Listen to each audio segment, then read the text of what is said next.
Bismillahirrahmanirrahim.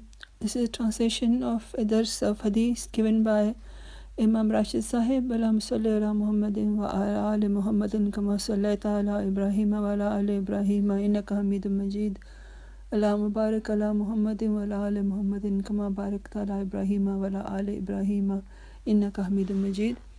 Our beloved Lord and Master, the Holy Prophet sallallahu alaihi wasallam's blessed sayings and instructions which are full of wisdom and knowledge, they constitute many books. And if one thinks of an analogy similar to it, it looks like a garden which has beautiful colors of flowers all around, which are giving off wonderful and glorious fragrances. And so not only are these instructions beautiful for us to listen to and to read, but they also have guidance for us for our whole lives.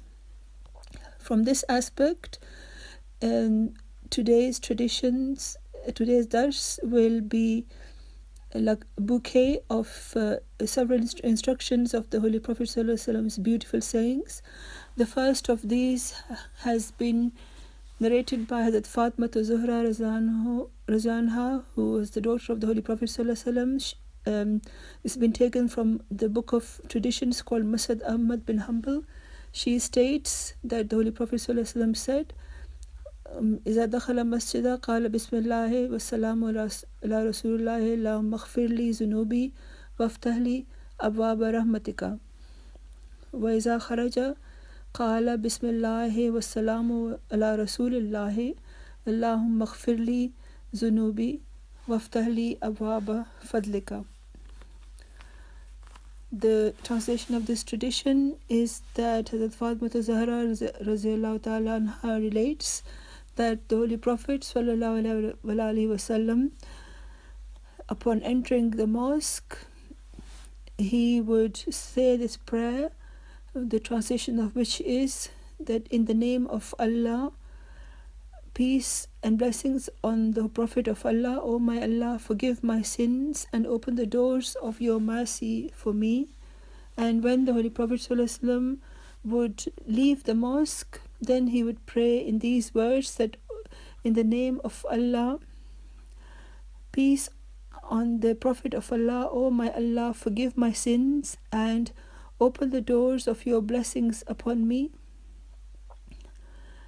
Usually on our mosques, at the doors, we find this prayer written down. So people should memorize these prayers, and people should remember to say these prayers while entering and leaving the mosque, which is a place, which is a house of Allah. And just as when you go to your own house, you give a gift of peace in the form of Assalamu alaikum, in the same way in this house of Allah, in every house of Allah, when you enter, you should say these prayers. And the example of which is found in this tradition, which the Holy Prophet ﷺ would always make sure that he offered these prayers, and that is exactly what we should also do. The next tradition is reported by Khurram bin Fatiq, who says that the Holy Prophet ﷺ said, Man anfaqa nafaqatan fi sabilillahi kutiba lahu sab'ami'ati zafin. The translation is that Khurram bin Fatiq who relates that the Holy Prophet ﷺ said that the person who gives in the name of Allah anything at all, he will get a reward 700 times what he gave. And it is evident from the verse of the Holy Quran that Allah is extremely forgiving, and he gives infinitely more. So 700 is a number, but actually Allah gives much more than this. Sometimes it is all dependent upon one's intent. If someone gives far more than one can afford, then Allah does not look at how much it is that somebody has given. He can reward the smallest sacrifice with a huge amount of reward. So this should be remembered, that if our intention is sincere and pure and there is no artificiality in it, and it is solely for the sake of Allah, one offers a sacrifice, whether we give a small sacrifice or a big sacrifice, whether it's hidden or open, Allah is the one who knows about it, and He is extremely appreciative of our sacrifice. So whoever gives with a pure intent, who gives something in the cause of Allah, Allah gives many times more reward to that person. The next tradition is from Hazrat Anas Anhu. He said that Hazrat Imam Sahib is saying that it's a long tradition which is reports on Hazrat Abu Talha Anhu, and it's been taken from Bukhari, Kitab al-Tafsir.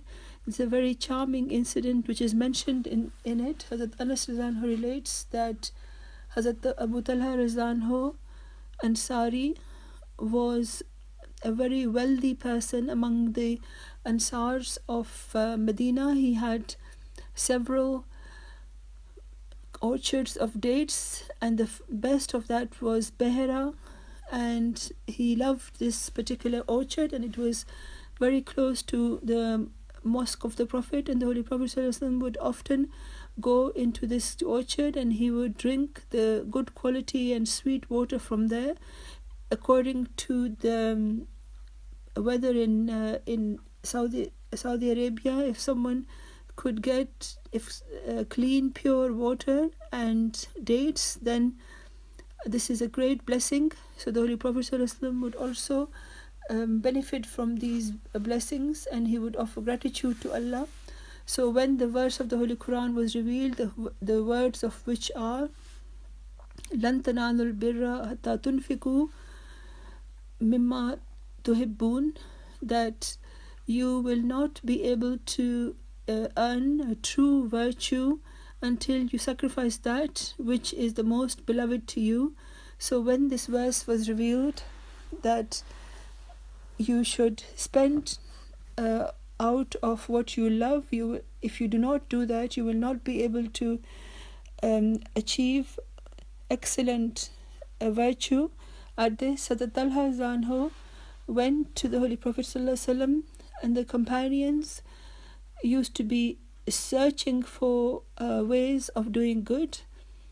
And when he heard this verse of the Holy Quran, he immediately went to the Holy Prophet ﷺ, and he humbly said that, O Prophet of Allah, this verse on this subject has been revealed to you, and my most beloved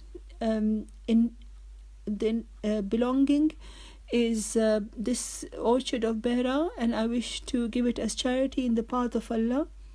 So he offered this to the Holy Prophet ﷺ, that you should use it in whichever way you like, and he said that I give this whole orchard into charity, and I hope that Allah will accept my good deed, and Allah will add it to my treasure hereafter. So he was certain that whatever good he did, Allah will keep account of it, and Allah will reward for it on the Day of Judgment.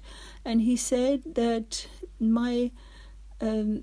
what I would like is that the Holy Prophet ﷺ should use it as he pleased, whatever he wished to use it for, and the Holy Prophet ﷺ should make the decision.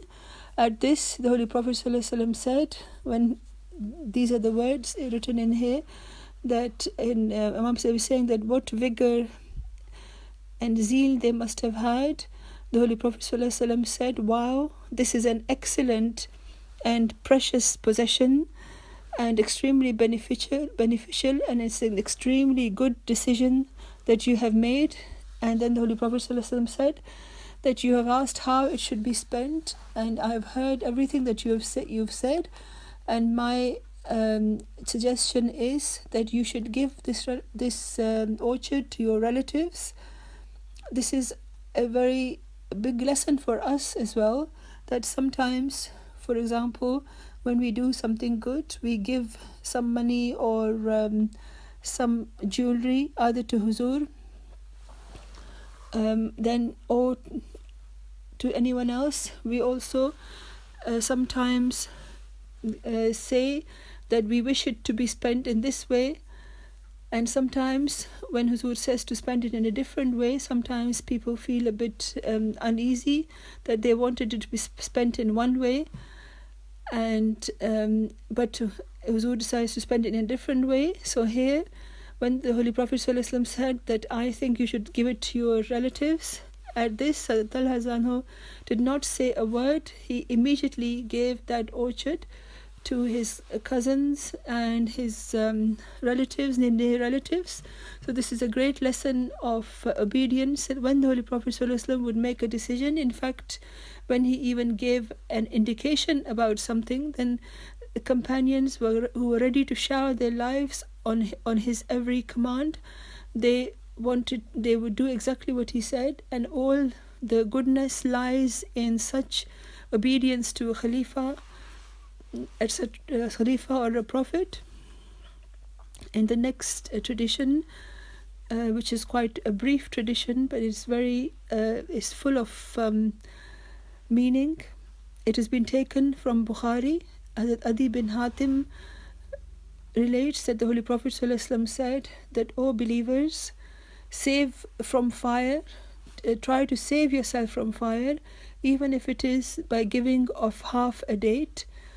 A date is quite small, and if you halve it, it is so small, is so meager, but as far as the reward and recompense with Allah is concerned, Allah can respond, or Allah can accept even a tiny sacrifice, and He can give a huge amount of reward, because there's no loss in His divine treasures. So if we offer any sacrifice, small or large, Allah is the one who is the giver, and whose treasures are infinite. So here it says that if you want to be saved from fire, then don't worry about your sacrifice being small, because even that can end up giving you a huge reward. So Imam Sahib is saying there are many instructions